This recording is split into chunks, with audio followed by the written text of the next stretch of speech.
నీ పేరేం పేరే? నా పేరు రాములు. హ్మ్. మాది మమ్మన్నార్ విలేజ్, మెదక్ జిల్లా. హ్మ్. కాంగ్రెస్ ప్రభుత్వము అధికారం వచ్చిన తర్వాత హ్మ్. 6 గ్యారంటీలు చెప్పిర్రు. 6 గ్యారంటీల్లో ఏ ఒక్క హామీలు కాలేదని నేను అంటున్నా. హ్మ్. ఇప్పుడు మేము రైతులం ఉన్నాం. హ్మ్. ప్రస్తుతానికి మా ఊళ్ళో ఇప్పుడు వరి కోతలు పట్టిర్రు. ఇప్పటికి 50% హ్మ్. కోతలు కోసిర్రు. ఇప్పటికి కల్లాలు వరికంటే ధాన్యం కొలువలు చేయాలి కదా. ఇప్పటివరకు కాంట ఓపెన్ కాలేదు. హ్మ్. ఇప్పుడు వర్షాలు పడుతున్నాయి. అంత ధాన్యం ఎక్కడ పెట్టాలి మేము? హ్మ్. పెట్టన్నా దాని స్టోరేజే కావాలి కదా. తర్వాత మొలకలు వచ్చినాయి అని మీరే అంటారు, హ్మ్. కొన్నదాన్ని మీరే అంటారు, సన్నయ్య అంటావు, దొడ్డు అంటావు. మరి దొడ్డు బోనస్ ఇస్తాను, ఏదానికి ఇస్తావు బోనస్? నువ్వు దొడ్డోడికి ఇస్తావా, సన్నవాడికి ఇస్తావా? సన్నవాటికి ఇస్తా అంటారు. మరి సన్నవాడికి ఇస్తావు, మరి ఏదో ఒకటి క్లారిటీ. అది మీది మీకే క్లారిటీ లేదు. హ్మ్. ఆ? బస్సు ఫ్రీ పెట్టినాం, అది ఏం ప్రయోజనం? హ్మ్. కొట్టుకొని సాగుంది ఒకటే తప్ప. హ్మ్. అందులో ఒక్కళ్ళు కూడా ఒక మగ పిల్లాడు కనిపిస్తాడు, అంత ఒట్టు మొత్తం మాటలు. వాళ్ళే చీకలు పట్టుకొని ఇంటికి వచ్చి మా దాకా పంచాయతీ. ఆ పంచాయతీ మేము వాళ్ళే పోయింది కాక మళ్ళీ పోలీస్ స్టేషన్ పంచాయతీ. మన నా మొగడు ఇటు ఒకటి, నీది ఎవరు అది ఎవరు, అవసరం అదంతా? హ్మ్. అది వేస్ట్. ఇప్పటివరకు రైతు బంధు వేస్తాను, ఏది హ్మ్. రైతు బంధు రాదు. నాకు కూడా ఇప్పుడు నాకు వచ్చింది, నాకు 87,000 ఉంది నాది రుణమాఫీ. 87,000 రుణమాఫీ నాకు ఇప్పటికి రాలేదు. 2,00,000 రుణమాఫీ ఆల్రెడీ అయిపోయింది అని రాలిపోయి నాకు 87,000 ఉంది. 87,000 కాలేదు అంటున్నా. హ్మ్. నేను వస్తాను, నేను ఏ బ్యాంకు రండి, నాది నీ ఆధార్ కార్డు ఉన్నా తీపిస్తాను, నేను తీపిస్తాను, నేను వస్తాను. ఇప్పుడు నాది కూడా డిసిబి బ్యాంకే, వేరే బ్యాంక్ కూడా కాదు. మరి ఎందుకు కాలేదు? ఏం ఎందుకు కాలేదు అంటే నేను ఆధార్ కార్డు ఆధార్ కార్డు తీసుకొని పోతే ఆల్రెడీ అంటే ఇప్పటి వరకు ఒక్కళ్ళకి అంటే కూడా ఇప్పుడు గత ప్రభుత్వంలో ₹1,00,000 మాఫీ చేసింది కేసీఆర్ గవర్నమెంట్. అప్పుడు ఐదు అప్పుడు ఎట్లా ఉండే మరి ఇవన్నీ అప్పుడు ఐదు మంచిగా ఉండే. హ్మ్. ఆ ప్రభుత్వంలో ఉన్న కాడికి ₹1,00,000 అనేది ₹1,00,000 మాఫీ చేసింది. హ్మ్.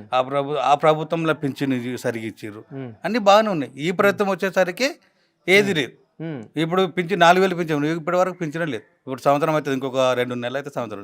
ఇప్పటి వరకు పింఛన్ లేదు. ముసళ్ళకు. ముసలోళ్ళకి పింఛన్ లేదు. వాళ్ళు ఏదో ఆసరా పింఛన్, ఆసరా నువ్వే వాళ్ళే ముసలోళ్ళు అడిగిరా నిన్నేమన్నా? హ్మ్. వాళ్ళైతే అడగలేరు కదా. నువ్వు అన్నందుకని ఇయ్యాలిగా. హ్మ్. అది లేదు. హ్మ్. రైతు బంధువు లేదు. హ్మ్. ఇప్పుడు యాసంగి వస్తుండే, హ్మ్. వానకాలం వస్తుండే. మరి ఇప్పుడు ఇద్దరికి ఇస్తామంటుండు కదా, పట్టదారునికి ఇస్తామంటుండు, కౌలుదారునికి ఇస్తామంటుండు కదా, అందుకే లేట్ అవుతుందేమో. అట్లా కాదు సార్. ఆ కౌలుదారు ఇప్పుడు మనం ఏంటంటే, మనకు ఇప్పుడు నేనున్నా, హ్మ్. ఇప్పుడు నాకు చేతనైతే కాబట్టి చేయనోటి చేస్తాం. మరి కౌలుదారికి ఎట్లా ఇస్తావు నువ్వు? పట్టదారికి ఇవ్వాలి. అంటుండు కదా, ఇద్దరికి ఇస్తామన్నాడు కదా. ఇద్దరికి ఇస్తే మంచిదే కదా, వాడు కూడా బాగుపడతాడు కదా. మళ్ళీ మంత్రి అంటాడు మీరే తెలుసుకోవాలంట. అట్లా మీరే రెండోకి అట్లా కదా, ఇద్దరికి ఇస్తే వాడు కూడా ఇయ్యని అద్దట మేము, వాడు కూడా సంతోషం, మా పొలం కూడా మందు చేస్తాడు. ఇద్దరికి ప్రభుత్వం ఇస్తాడు అద్దట సార్, మంచి చేస్తాడు ఎవరు అద్దట, చేస్తే మేము కూడా అద్దను.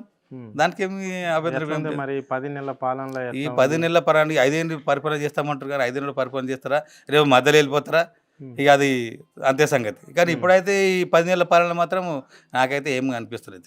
మార్పు అనేది ఏం లేదు. మార్పు వస్తుంది, వస్తాడు. ఇప్పుడు కులకరణ పెట్టినాం, ఏమికి అది ప్రయోజనం?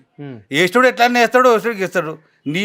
నీ అవసరాలకు తప్ప దాన్ని జరుపుతున్నావు తప్ప ఇంకోటి ఏం లేదన్న. ఇప్పటికి సర్పంచులు లేక ఇప్పుడు పరిపాలన పోతే మేము సర్పంచ్ అంటే నేను ఏముంది పని, అది దిగిపోయినా నేనేం చేయాలి అంటాడు. 7-8 నెలలు అయిందా? ఇప్పుడు మురికి కలవలు ఉన్నాయి, ఎవరు శుభ్రం చేయాలి? పంచాయతీ సెక్రటరీ అంటే అయ్యా నా దగ్గర డబ్బులు, నేను ఏం చేయాలి, నాకు వచ్చేది జీతము 10,000 జీతం వస్తుంది, 10,000 నేను ఊరిని ఎడు చూడాలి. పోనీ ఇంకొని నేను అప్పిస్తాను, ఎవడు ఇస్తారా? గ్రామ పంచాయతీలో కూడా ప్రైవేట్ అప్పిస్తారా?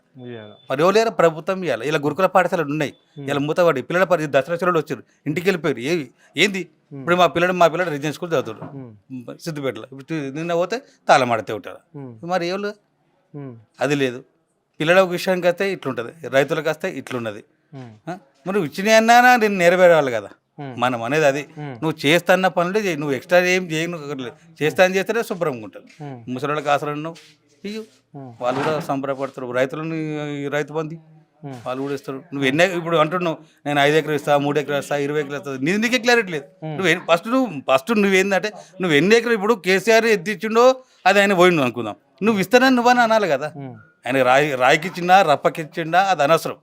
నువ్వు ఎంతకి ఇస్తావు? 10 ఎకరాలకి ఇస్తావా, 5 ఎకరాలు ఇస్తావా, అది నీ ఇష్టం. నువ్వు ఇస్తాను కాడికి మరి దాని మీదే ప్రజల స్పందన ఏమొస్తుంది, అది కరెక్టా కాదా వాళ్ళు కూడా చెప్తారు కదా. నువ్వు 5 ఎకరాలు ఇస్తారా బరాబర్ అంటే మరి వాళ్ళు రైతులు ఏమంటారు, ప్రభుత్వం ఏమంటారు, దాని మీద స్పందన వస్తుంది. నేను ఇస్తా అనుడే ఉంది కానీ చూడలేదు.